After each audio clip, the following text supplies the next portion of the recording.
আচার্য চাণক্য বলেছেন যে বোকা বা মূর্খতা সেই মানুষের জন্যই বড় যন্ত্রণা নিয়ে আসে। এই ধরনের মানুষের অনেকটা সন্ন্যাসীর মতো। কারণ সন্ন্যাসীদের মধ্যে কোনো ছলনা নেই, তেমনি এদের মধ্যে কোনো ছলনা নেই।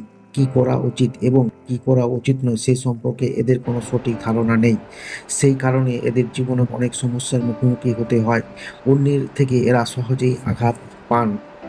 যদি কারো ঘরে সম্পদ থাকলেও বুদ্ধি বা জ্ঞান না থাকে তাহলে সেই সম্পদ মূল্যহীন বলে জানিয়েছেন চাণক্য। জীবনের উন্নতির জন্য শিক্ষা সবচেয়ে জরুরি বলে তিনি জানিয়েছেন।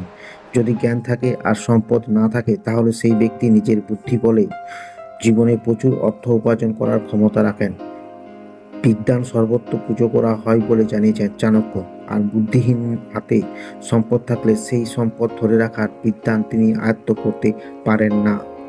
আচার্য চাণক্যর বাণী অনুসারে জ্ঞানী মানুষ সবাই শ্রদ্ধা করেন, সবাই তাদের কথা অনুসরণ করেন, কিন্তু যারা নিজেদের কথা শোনার জন্য বা শ্রদ্ধা পাওয়ার জন্য বোকাদের সাহায্য গ্রহণ করেন, অর্থাৎ যারা বোকা বা মূর্খদের দিয়ে নিজেদের সম্পর্কে প্রচারের ব্যবস্থা করেন, তাদের ঘরে কোনো দিন সুখ শান্তি থাকতে পারে না। এদের ধরে কোনো দিন লক্ষ্মী অবস্থান করবেন না।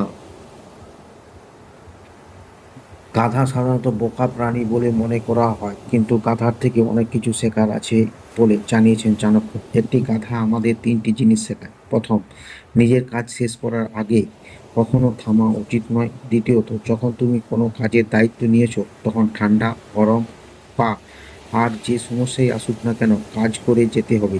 আর তৃতীয়ত, নিজের জীবনে নিয়ে সন্তুষ্ট বোধ থাকা জরুরি।